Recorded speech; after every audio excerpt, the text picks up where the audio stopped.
하시네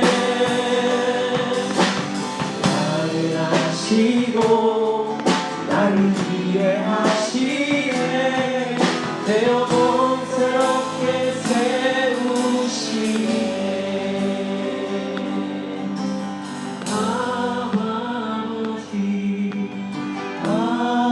아버지 나를 나누시고 바라보시는 아버지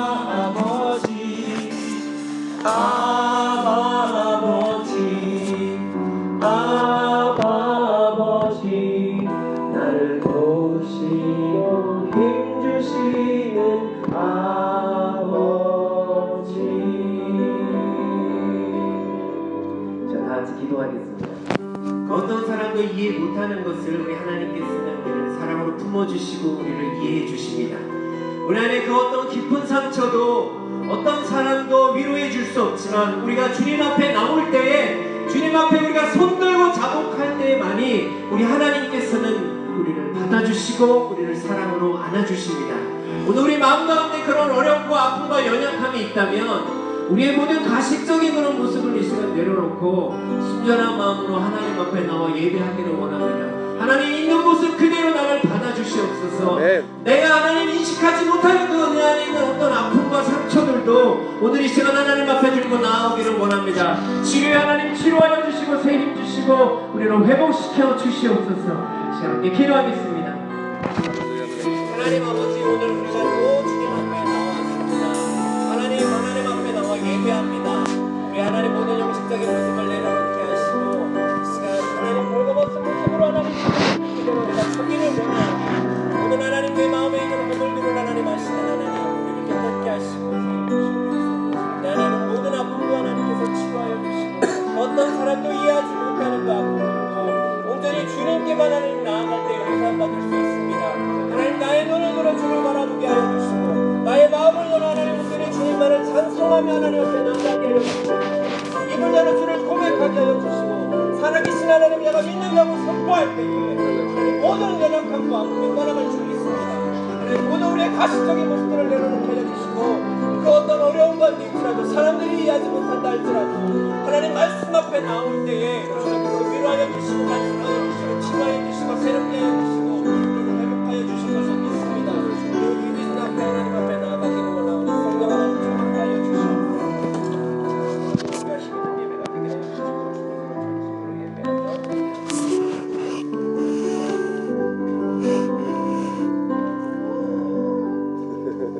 전하신 하나님 아버지 찬양합니다. 하나님을 사모하는 주의 제자들이 일요일 오후 예배에 나오게 하심을 감사드립니다.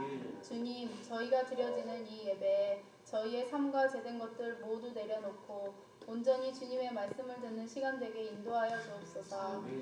하나님의 생명의 말씀에 귀 기울이기보단 나의 생각을 의지했고 산과 같이 늘 그 자리에 계신 하나님을 바라보기보단 등을 돌려 세상의 것을 바라보며 사는 저희들을 긍휼히 보시고 저희의 연약한 믿음이 하나님의 말씀으로 성령으로 더욱 단단하게 하여 주옵소서. 주님을 경외하는 것이 지혜요 악을 멀리하는 것이 명철이라고 하신 주의 말씀 붙들고 하나님만 경외하며 두려워하며 살게 하여 주옵소서. 예배의 주관자 되시고 내게 생명 주신 예수 그리스도의 이름으로 기도합니다. 아멘.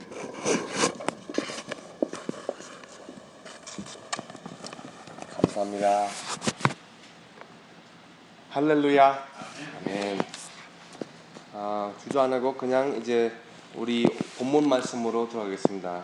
창세기 16장 아멘으로 화답해 주시면 제가 그거를 읽기를 승낙으로 받아들여서 읽기를 시작하겠습니다. 아멘. 아브라함의 아내 사레는 출산하지 못하였고 그에게 한 여종이 있으니 애굽 사람이요 이름은 하갈이라.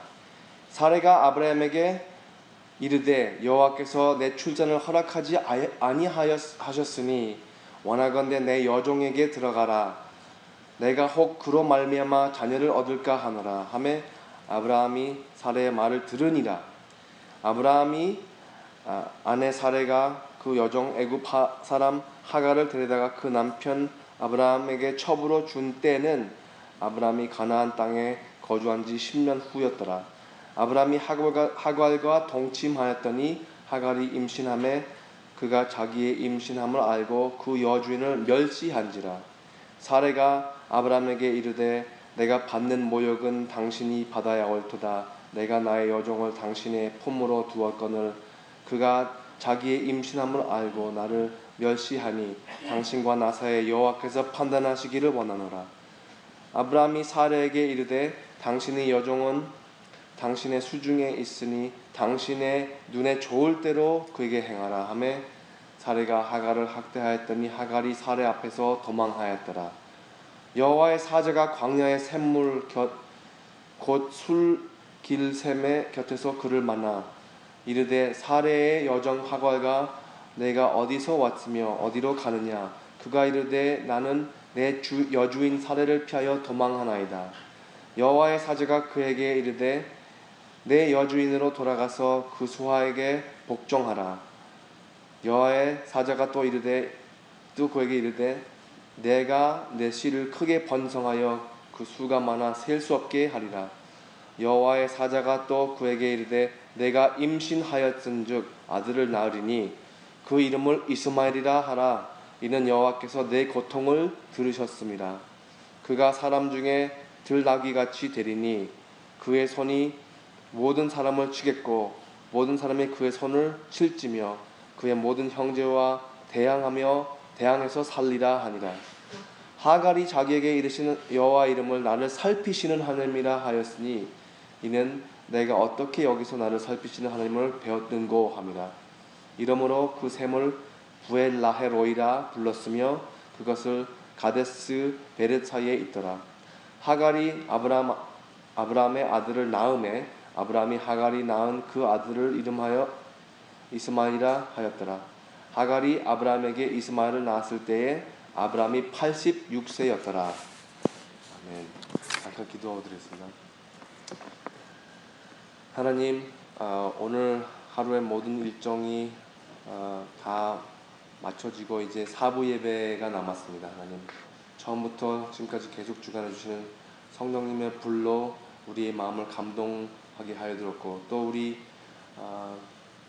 단단해진 마음, 꽁꽁 얼은 마음이 있다면 하나님께서 녹여주시고 어루만져주시고 꼭 그 치유의 시간이 되기를 하나님께 간구하옵나이다.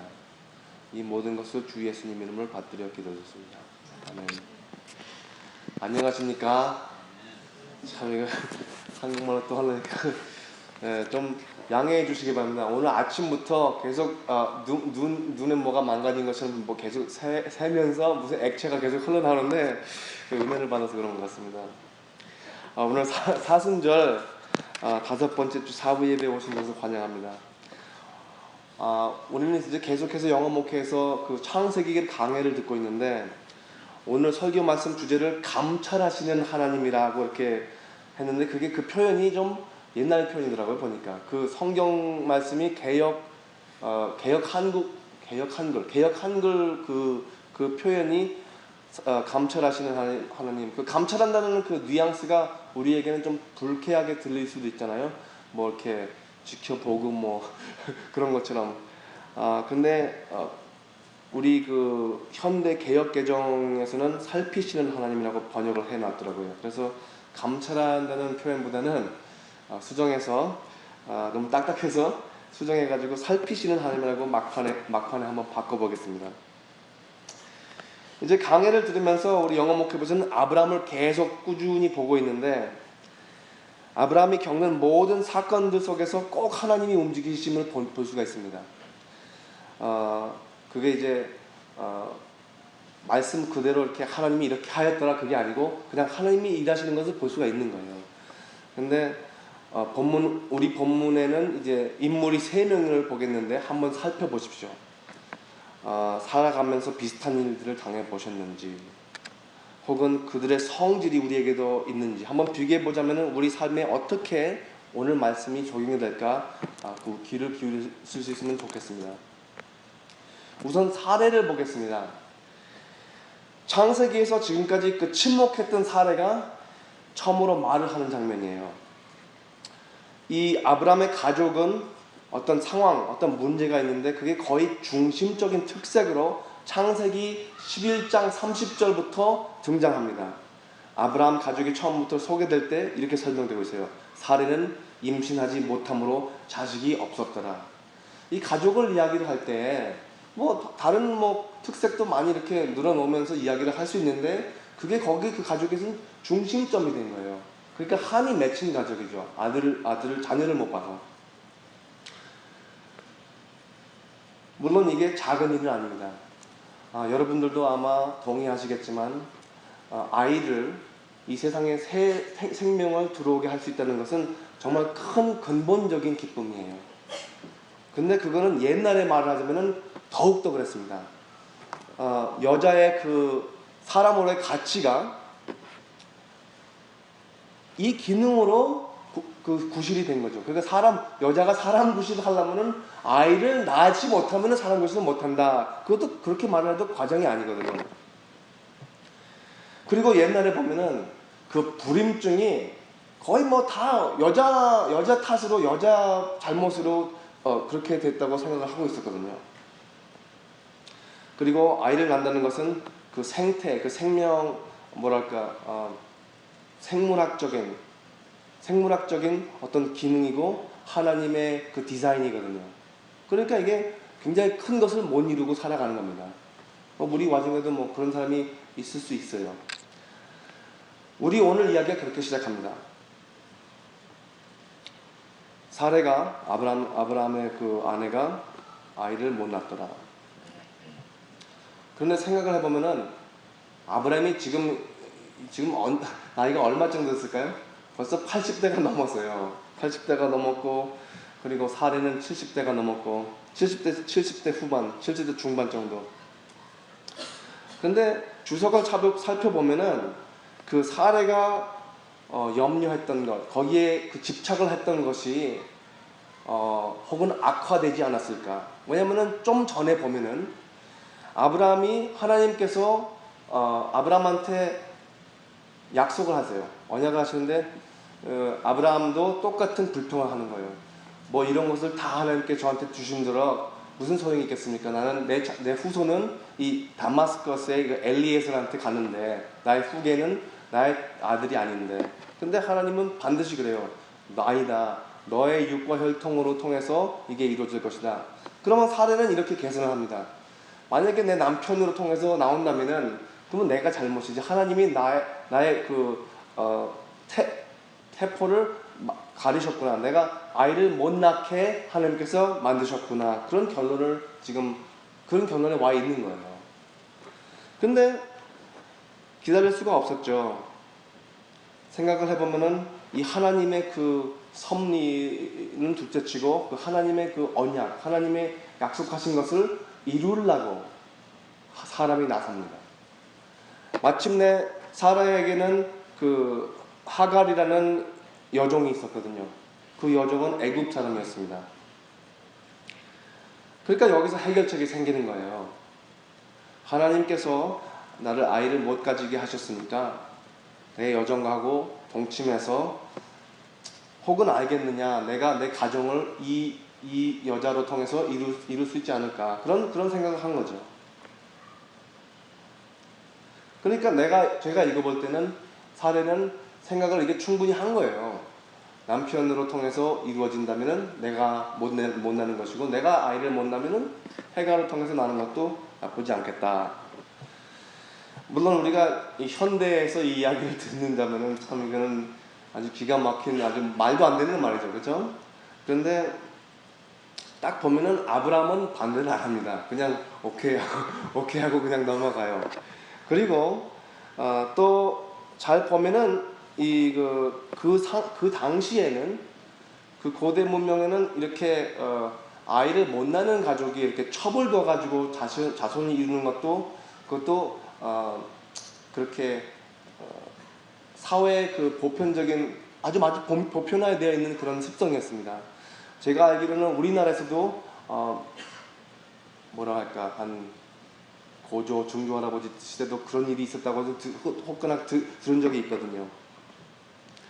그리고 또 아브라함이 여기서 그렇다고 해서 간음을 한 게 아닙니다. 아브라함이 한 행위는 간음이 아니고 물론 하갈하고 동침을 했지만 우리 본문에서 보면은 우리가 결혼식 할 때 주로 아버지가 신부를 영어로는 이렇게 표현합니다. giving away. 한국말로는 어떻게 표현하는지 모르겠지만 어떻게 그런 표현이 있나요? 한국말로? 보내는 것, giving away. 그러니까 아버지가 원래 신부를 보내는데 여기는 첫 번째 아내가 이 여종을 자기 남편한테 보내는 거예요. 두 번째 시집을 보내는 거예요. 그래서 아내가 됐다고 영어로는 이렇게 표현이 됐습니다. 첩이라고 여기 우리나라 말로 되는데 여기서는 영어로서는 wife라고 돼 있어요. 그래서 그러니까 아브라함의 아내 사레가 그 애굽의 여종 하갈을 보내서 남편의 품에 안기고 그 아내가 되게 두 번째 첩이 되게끔 했기 때문에 동침하고 아이를 낳게 된 거죠. 이제 여자분들한테 이렇게 한번 여쭤보면은 한번 10명 중에 9명은 뭐 그렇게 어리석은 수가 있냐, 그게 말도 안 된다고 그렇게 하겠지만 얼마나 아이를 원했는가, 얼마나 갈급했나, 그걸 한번 생각해 볼 수 있습니다. 그리고 또 우리 사람의 생각은 한 두 발짝 앞만 보이지 조금 더 가면은 그게 얼마나 그게 안 좋은 생각인지를 생각 못했죠. 그래도 아이를 갖게 됐거든요. 할렐루야. 임신을 했습니다. 그래서 이 인간의 행위를 통해서, 수작으로 통해서 하나님께서 약속하신 그 일이 이루어지게 됐거든요. 하지만 그 다음에 일어나는 일들로 통해서 우리가 무엇을 볼 수가 있냐면은 최소한 사라의 결정은 좀 진득하지 못했다고 할까요? 영어로는 impatient, 인내를 오래 못한 그런 그 조바심을 내는 그런 행위라고 볼 수가 있습니다. 하갈이 임신을 했습니다. 이거는 완전히 그 모든 인간적인 것이죠. 하갈이 사레의 동등한 위치로 이제 보기 시작하는 것만이 아니라, 제가 읽기로는 자기의 그 master, mistress, 그 주인님보다 더 높은 위치에 있다고 지금 이렇게 좀 까부는 거예요, 여종이. 이 영어로 본다든가 원어로 보면은 그 영어로는 despise, 이제 얕보는 겁니다. 주인을 얕보게 돼 있어요, 여종이. 그게 기가 막힌 노릇이죠. 생각을 해봅시다. 사레가 하갈을 남편의 품에 안긴 그것도 굉장히 관대한 제스처예요. 그렇죠? 근데 여종이 그들이 그렇게 갈급하게 원하는 것을 이루니까, 그러니까 그를 존중하지 못하겠다, 그런 겁니다. 하갈이 그냥 좀 침착하게 그냥 자기 위치를 지켜가면서 여종으로 잘 했더라면 얼마나 좋았었겠어요. 하지만 인간의 그 본성이 그렇습니다. 우리 내면에 다른 사람보다 조금 더 어떤 높은 위치, 어떤 그 advantage, 어떤 뭐랄까요? advantage 뭐라죠? Can you help me out? Advantage, like 유리한 점. 내가 조금만 더 유리하다고 생각하면은, 그러면은 그 상대방을 좀 우습게 보는 경향이 있으면서 거기에 그 평화로운 그 조화를 깨게 돼 있어요. 그 질서가 무너집니다. 근데 이제 이거를 딱 보니까 여기에 나오는 이야기는 조금만 전에 봐도 보여요. 이제 아내가 하는 말을 그대로 들었더니 별로 안 좋은 일이 초래하는 것. 창세기 처음으로 가보면은 아담하고 하와가 있었잖아요. 주석을 보면은 이 이야기를 안 하는 사람이 없습니다. 다 주석을 푸는 사람들은 다 이야기를 해요. 물론 히브리서를 쓴 저자도 그렇고 사도자 바울도 그렇고, 하와가 먼저 속임을 당했잖아요. 근데 하와가 속임을 당했으므로 또 아담한테 이 선악과를 줍니다. 그러면 아담이 거절을 할 수도 있었는데 그거를 따라가요. 오늘 케빈이랑 성경 공부를 하는데 케빈은 좀 더 고상한 수준의 어떤 그 해석을 하더라고요. 아담은 그 에덴 동산의 모든 것을 주관하고 있는 주인이었다. 그런데 왜 아내가 그냥 지 멋대로 그냥 그 뱀하고 놀게 했겠느냐. 왜냐면 그 동산에 있는 사람의 주관이 있으면 책임자는 바로 아담이라고 그렇게 얘기를 하더라고요. 역시 결혼을 하고 오래 아이들을 키우는 사람이라 좀 틀린가 봅니다. 우리가 보이는 것은 여기서 사례가 하나님의 그 뜻을 행하고자 하는 데 있어서 나섰어요. 사람이 나섰고 또 아브라함은 거기서 치명적인 그 수동적인 그 반응으로 그냥 따라간 겁니다. 이것이 나중에 부메랑을 던져가지고 뒤통수에 맞게 되죠. 부메랑을 확 던졌는데 봉봉봉봉 해가지고 뒤에서 탁 맞게 됩니다. impatient, 사라이가 좀 조바심을 낸 거고 아브라함은 너무 수동적이었고 또 하갈은 교만해졌습니다. 이런 상태에서 물론 아브라함의 그 첩이 임신을 했더라도 그 여종의 그 스테이터스, 그 위치는 바뀌지 않았습니다. 아직도 여종이에요. 이 컨디션들을 다 보면은 아주 죄가 끌어올릴 만한 아주 안 좋은 그런 굉장히 안 좋은 그런 환경이죠. 그래서 보면은 그 뜰분 쓴뿌리가 여기서부터 생기는 거예요. 이제 우리가 아브라함을 우리 영어 목회에서 꾸준히 봤는데 이제 사례를 한번 살펴봅시다. 사례는 지금 왜 기분이 나빴을까요? 자기 여종한테서 업신여김을 당하는 거예요. 그게 얼마나 기가 막힌 노릇입니까? 우리가 이해를 할 만하죠. 그런데 누구를 나무랍니까? 자기 생각이었음에도 불구하고 남편을 탓을 하는 거예요. 내가 내 여종을 자기 품에 안겼는데 이거 봐라. 내가 이 업신여기를 당하고 있지 않느냐. 나를 지금 깜보고 있어 이 여종이. 그렇게 굉장히 기분이 상해있어요. 굉장히. 그리고 제가 볼 때는 이 모든 상황에서 아무 주권이 없었던 사람이 딱 한 명 있어요. 그건 바로 하갈입니다. 하갈은 노예잖아요. 노예가 뭐 예 아니요 할 수 있습니까? 그냥 하자는 대로 따라가야지. 그렇죠? 그 하우스홀드에서 그 섬기는 그 가운데에서 주인이 이렇게 하자 그러면은 그 좋은 결정이면 거기에 대한 축복과 그 대가를 받을 수가 있고, 거기에서 좀 나쁜 결정이었더라면 거기에 무슨 환난이나 그걸 다 받을 수밖에 없는 거예요. 그게 여정의 상황입니다. 그래서 사례가 아브라함한테 불평을 하기 시작해요. 그런데 처음에 그냥 넘어간 것처럼 지금도 아브라함의 반응은 굉장히 수동적입니다. 아니 뭐 자기 여정인데 뭐 마음대로 하슈 뭐 완전히 그런 식이에요. 아브라함이 충청도 사람인지는 모르겠지만, 네, 만약에 제가 아브라함을 한국화 시킨다면 아마 제가 아는 아브라함은 충청도에서 나왔을 거예요. 근데 우리가 다 이미 아시다시피 하갈은 사레의 여종만이 이제는 아닙니다. 아브라함의 첩이에요. 아브라함의 아기를 갖고 있는 첩입니다. 우리가 현대에 사는 이 가정들을 보면은 이 많은 어려움이 있어요. 영어로는 dysfunction이라고 합니다. 이 온전한 가정의 기능을 갖추지 못하고 이렇게 헤매는 그런 가정들이 굉장히 많습니다.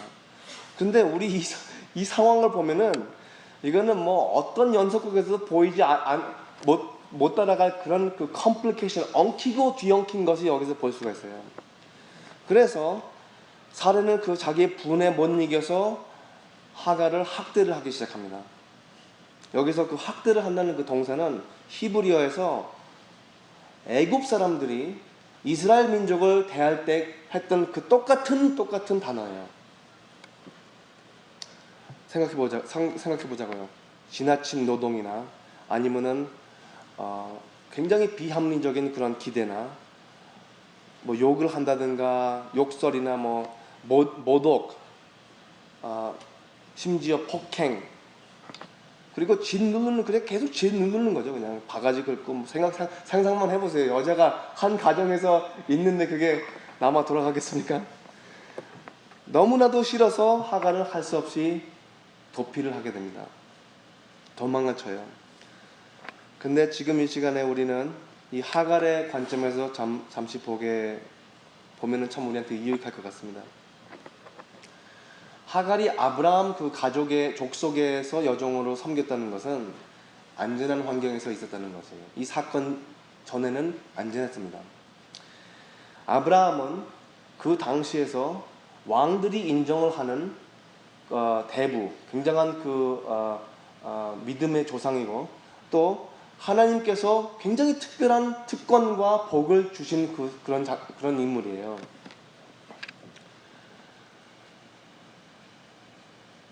그래서 지금 이런 사건들이 물론 있지만 이 사건을 제외하고는 굉장히 좋은 환경을 지금 도피하는 겁니다. 떠난다는 것은 그냥 마치 아이가 혼나가지고 집을 도망치는 거나 마찬가지예요. 이 모든 가능성을 우리가 한번 고려해 본다면은 만일 그 애굽으로 어떻게 되돌아가는 그런 길을 찾는다고 해도 광야에서는 죽을 수밖에 없는 아주 목숨을 좌우하는 그런 결정입니다. 이 도피를 한다는 것은 결국은 도망간다는 것은 그 지금 사는 삶이 싫어서, 사는 게 싫어서 뛰어나가는 거예요.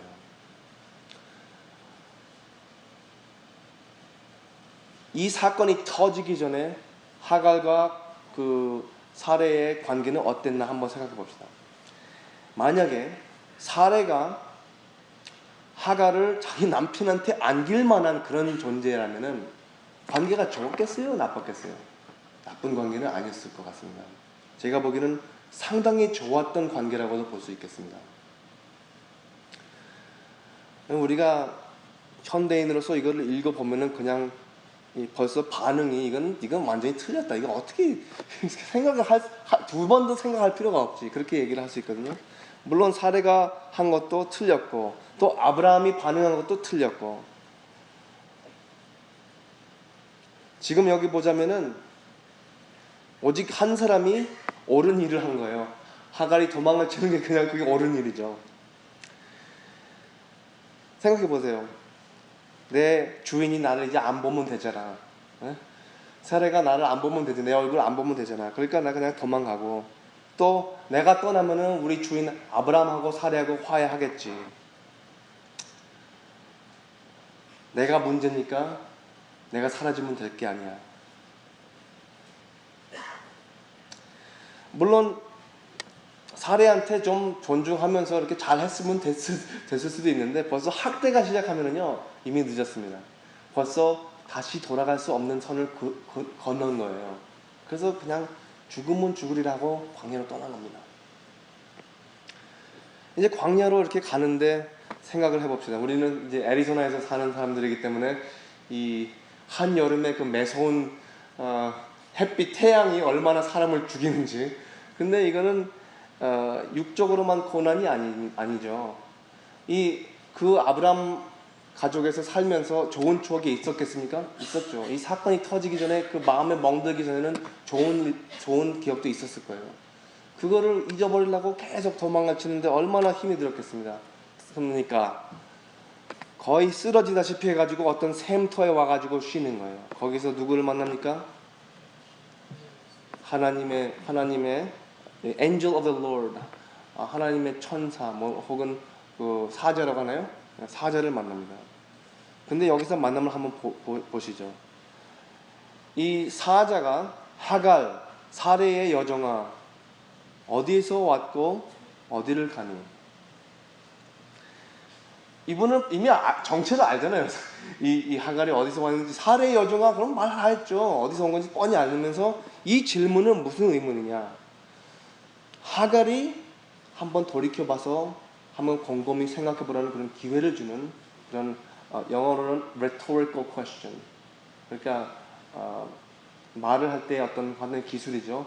내가 질문을 던졌을 때 내가 몰라서 묻는 게 아니라 네가 그 질문을 한번 마음에 품어보라 하는 그런 거예요. 네가 도대체 어디서 왔는지 한번 생각해봐라. 어디로 가는지는 알고 있니? 그렇게 말씀하시는 거예요. 대답을 아주 똑똑히 합니다. 나는 지금 도망가고 있습니다. 나의 주인님 사례에서부터 도망가고 있습니다. 여기에서 대답하는 것은 오직 하나님이 아니면은 명령할 수 없는 명령이 내려옵니다. 돌아가라. 돌아가라. 인간이면 감히 그걸 할 수가 있겠습니까? 얼마나 어려운 명령입니까? 하나님께서 아브라함한테 내 아버지와 내 집안과 내 고향을 떠나라. 그것보다 더 어려운 요청일 수도 있었습니다. 이거는 아브라함이 모르는 것으로 하나님 따라가는 것은 그래도 모험심이나 있지 그래가지고 할 수가 있는 건데, 이거는 학대하는 바로 그 자리로 다시 돌아가라는 거예요. 참 기가 막혀서.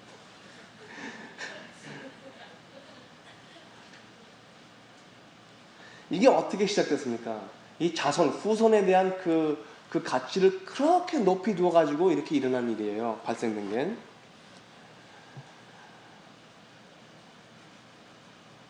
그래서 하나님께서는 아브라함에게 주신 똑같은 내용의 약속을, 축복을 하갈에게 해줍니다. 내가 인생을 다 살고 이제 너의 조상으로 다시 돌아갈 때에도 너의 후손은 계속 번성하여 있으리라. 그 내용이 얼마나 어려울지. 그 사람이 맨날 다툰다고 하잖아요. 그 이스마엘이라는 작자는 이 자유를 누리는 그런 습성이 있기 때문에 온갖 사람들과 이게 엉킨다고요. 그 관계가 이제 순조롭게 아니고.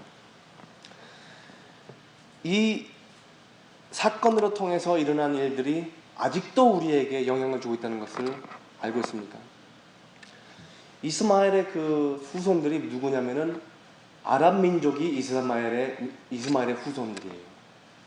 지금 오늘도 이스마엘의 후손 아랍 사람들과 이삭의 후손 유대인들과 아직도 계속 싸움이 있지 않습니까? 얘들 싸우는 걸로 통해서 지구가 한번 박살이 나도 그렇게 날 수 있을 만큼 충분한 그런 서로의 증오감이 있고 떫은 이 쓴뿌리가 있는 거예요. 너의 후손이 셀 수 없을 만큼 내가 번성하게 하리라. 그 약속을 받은 후에 돌아갈 수 있게 된 것이죠. 그런데 여기에 그것 때문에 돌아간 것보다는 이거를 한번 생각해 봅시다. 이 종으로 산다는 것을 우리가 참 이 현대 시대에서는 우리에게 잘 익숙하지 못한 이야기겠지만, 종으로서 이 사람의 정체는 거의 없어요. 주인이 주는 게 그게 정체지. 주인이 줘야지 내가 정체가 있지, 주인 없으면 거의 정체도 없는 거예요. 하나님은 아브라함하고 직접적으로 이렇게 말씀하시고, 또 사례는 또 하나님한테서는 사례까지 어떤 하나의 사람이고 존재인데, 그런데 이 여종 하갈은 하나님께서 관심이 있으신지 없으신지 모르는 거예요. 물론 그 가족에서 살 때 같이 복을 누렸겠지만 이렇게 학대를 받으면서 마음에 멍이 들면서 그런 생각도 해보지 않았겠어요? 하나님이 정말인가? 하나님은 살아계신가? 우리들이 이렇게 교회를 섬기면서도 그런 생각을 할 때가 있습니다. 물론 어떤 부서나 특별히 특정한 것은 아니지만 이렇게 우리가 꾸준히 아무도 칭찬 안 하고 아무도 관심이 없는 것처럼 우리가 헌신을 할 때에 하나님이 내가 이렇게 섬기는데 하나님이 나를 보시냐? 하나님이 나를 보시겠지? 내가 지금 참 마음이 힘들고 내가 고난을 받고 있는데 하나님께서 나를 보시고 있나? 하나님께서 내가 섬기는 우리 아브라함과 사례, 우리 주인님처럼 나도 하나님께서 관심하고 나를 살피실까? 그런 생각이 떠올랐겠어요? 안 떠올랐겠어요? 분명 떠올랐겠죠.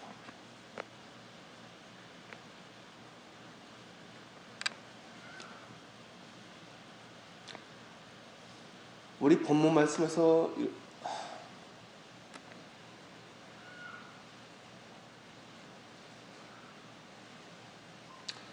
함께 읽어본 이 사건은 아주 큰 사건입니다. 여종이라는 것은 사회에서 본래 가치가 떨어져 있는 사람이에요.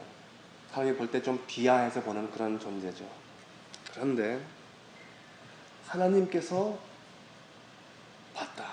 하나님께서 보신 거예요. 그 마음을 헤아려 보세요. 이거는 영원히 잊지 않아야 할 그런 큰 사건이거든요. 한국 우리 표현 우리 막말로 대박이 터진 거죠, 그죠? 대박이에요, 대박 완전히. 그래서 하갈이 그 하나님의 말씀을 전하는 하나님의 사자에게 이름을 지어줍니다. 엘로이, 보시는 하나님, 살피시는 하나님, 혹은 감찰하시는 하나님, 관심을 기울이시는 하나님, 우리의 상태를 함께 느끼시는 하나님.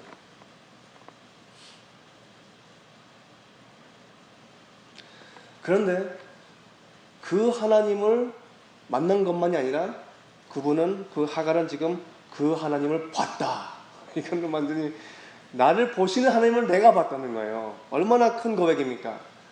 욥기에서 보시면은 하나님에 대해서는 들어보기만 했지만 나는 이게 봤습니다. 똑같은 거예요. 그 고난을 겪어가지고 통해서 이런 amazing한 엄청난 체험을 하게 되는 겁니다.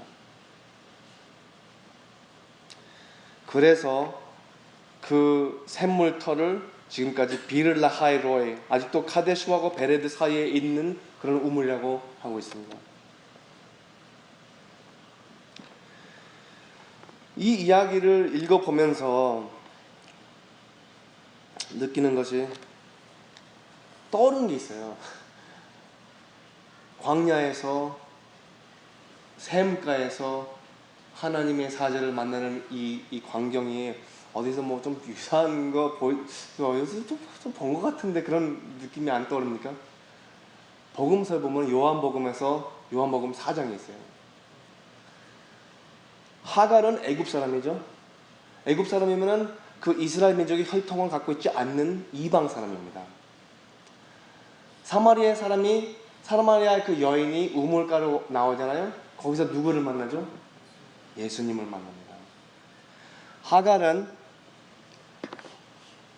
자기의 삶의 모든 입장과 나의 상한 마음을 보시는 하나님을 만났잖아요. 그 사마리아 여인은 누구를 만났죠? 나의 생의 모든 것을 이야기해주는, 나에 대한 모든 것을 아는, 그러니까 유심히 관찰을 하고 있었던 그 하나님을 만나신 거예요. 똑같은 만남입니다. 우리가 이민 사회를 이렇게 살아가면서 사랑하는 조국을 버리고 정말로 굉장히 더운 이곳에 광야에 나와서 살면서 많은 이제 고생도 있겠죠. 또 이민 목회를 하면서 얼마나 마음에 멍드는 일들이 있겠습니까? 참 이 신뢰하고 거기에다 정성과 마음을 퍼붓으면은 조금만 뭐가 틀리면은 또 어디로 도망가고 뭐 그런 게 한두 번이 있겠어요? 목회자들한테 한번 여쭤보세요. 가끔 한번 시간 나면. 그런 일이 한두 번이 아닙니다. 마음에 멍든 일이 왜 없겠습니까? 하지만 오늘 우리에게 받는 그 굿뉴스는 바로 이거예요. 하나님은 우리가 아무도 의존할 수 없는 때에, 아무한테도 말을 못 걸을 때, 나의 심정과 나의 문제를 털어놓을 수 없을 때에 우리를 감찰하고 계시다는 것을 아시기 바랍니다. 예수님께서 왜 고난을 받으셔야 했어요? 고난을 받으신 분 아니고는 우리가 통할 수가 없는 거예요.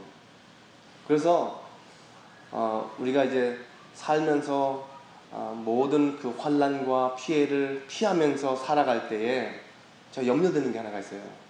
그 고난과 좀 그 아픔을 모르는 삶에 대해서는 어떻게 예수님하고 그 그 커넥션을 이룰 수 있을까? 내가 호강만 하고 살면 어떻게 내가 아픈 사람을 이해를 하겠습니까? 나밖에 모르게 되겠죠. 그렇죠? 이게 하나님의 의도는 아닐 것 같아요.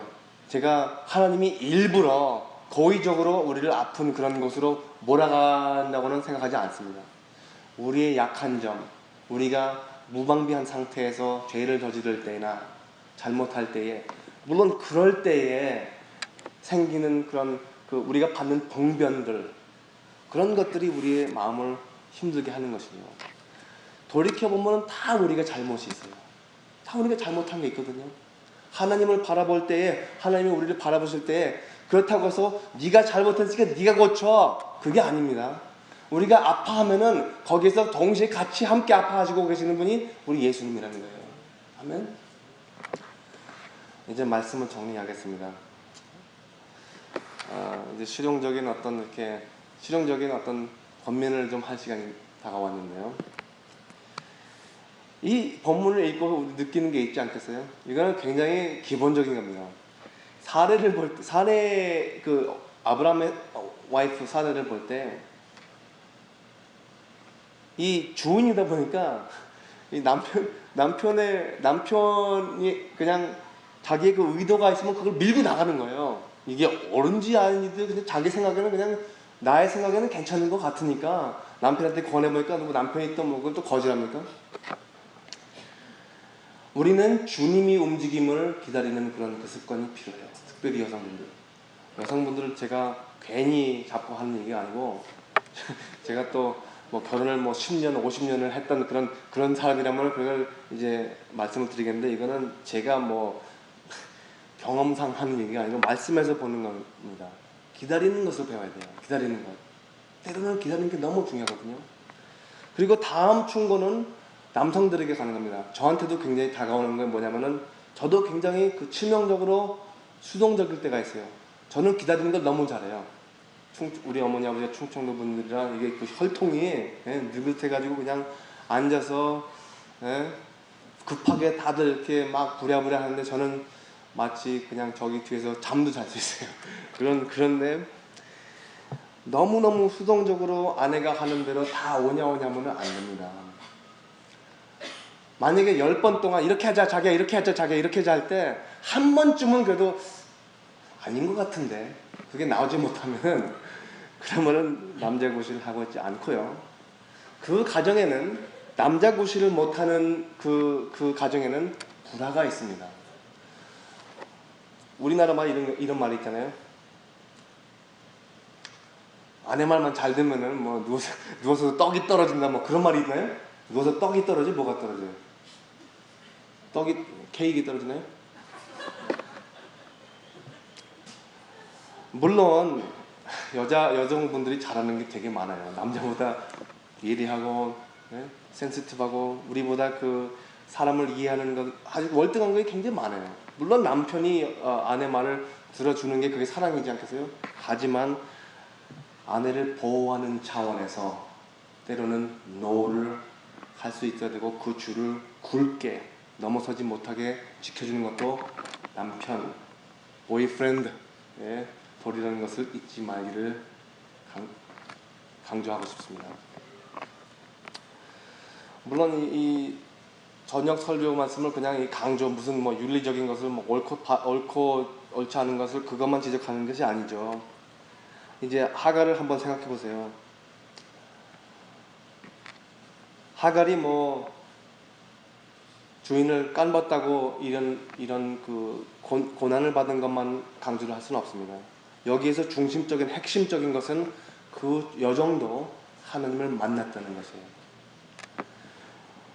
우리 여기서 함께 꾸준히 조바시 만나고, 우리 뭐 남들이 시선을 끌지 않으면서도 충실하게 섬겨 나아갈 때에, 그리고 또 그냥 하나님 마음대로 하시오 그러면서 그냥 그렇게 내놓지 않고, 우리가 나설 때는 나서는 것도 그걸 잘 해야 돼요. 주님을 따른다는 것은 주님이 가라 할 때 가고 머무르라 할 때 머물러야 되는데, 우리는 막 그냥 주님이 가지 말라 할 때 막 뛰어들고, 그리고 가만히 있어 그러면 막 가만히 있어 그러면 또 뛰고 또 가 그러면 가만히 있고 막 그러면 우리 멋대로 하잖아요. 이 주님을 따른다는 것은 주님이 행하신 대로 우리가 따른다는 거예요. 그 하나님을 우리가 오늘 만나고 또 하나님께서는 우리 심중에 가장 애처롭고 어려움을 우리가 감당치 못하는 어려움을 충분히 이해하시고 우리를 아직도 품으실 수 있다는 그 하나님이라는 것을 잊지 않으시기를 간구합니다. 기도하시겠습니다. 하나님 감사합니다. 정말 하나님의 사랑을 받아본 사람들이 그 은혜를 알게 되고 또 지금 우리가 본문에서 들어본 것처럼 여종 하갈도 하나님께서 무관심하지 않으셨다는 그 사실을 깨닫고 감동한 것처럼 여기 있는 한 사람 한 사람도 특별히 어려움이 있을 때에 아무도 나를 이해해주지 못한다고 그런 생각을 할 때에 그런 순간순간마다 하나님께서 인도하시고 또 음성을 들려주셨어. 사랑하는 아들아, 사랑하는 딸아, 내가 너의 아픔을 다 안다. 그리고 그냥 우리의 아픔을 이해해주는 것만이 아니라 하나님의 뜻을 우리에게 선포하여 주셨어. 어떻게 가야 하겠습니까? 어떤 길을 가야 하겠습니까?